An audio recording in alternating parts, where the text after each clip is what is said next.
Mayo 2 ning kasamtangang tuig, sulod sa dakong mall nga nahimutang sa General Santos City. Makita ng usa ka lalaking nakasuot og stripes nga sanina, diin nagapaniid sa iyang palibot kung adunay tawong nagaagi.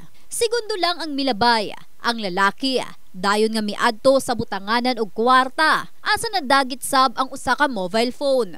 Base sa investigasyon sa Bula Police Station, gibana-banaang ana sa 27,000 ang natangag. Gani, padayon pa nga ginaila ang ilhanan sa sospetsado. Samtang tulo ka adlaw human ang insidente. Dakpan sab ang 30 anyos babae nga si alias Corina. Human masuta ang nanguha og pitaka sa public market Jensen, Mayo 5 ning tuiga. Sa report sa Bula Police Station, midangop sa ilang istasyon ang biktima nga si alias Maria, kauban ng nga dakpa ng suspetsado pinaagi sa CCTV footage asa nakitaan ang pagkuha sa suspetsado sa pitaka ni Maria nga adunay 1,000 pesos lakip ang importanteng ID. Sa karon pasakaan og kasong pagpangawat ang naisgutan pinaagi sa inquest proceeding. Gani sunod lang sa bulan ning Enero 1 hangtod Mayo 6 tuig 2024.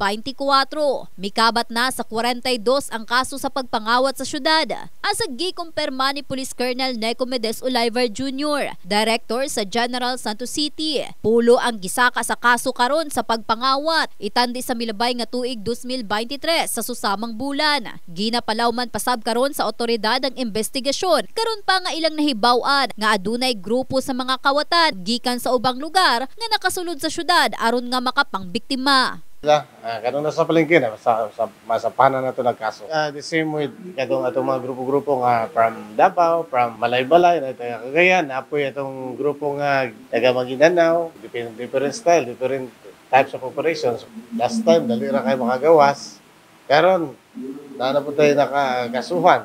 Na po tayo pila ka buhok nga makasuhan. Kaya nadakpan na ito sa atong mga sulod sa mall. Auhag na lang karon ni Olivar ngadto sa publiko, ilabi na sa mga mall goers ug mga nagaadto sa palengke o bisan asang crowded area. Sa kuan banggaan ka kunwari nay mo duol nimo disente kayo pero makuha gid ang imong valuables kay siyempre na busy kag pamilya makakamantay sa imong likod.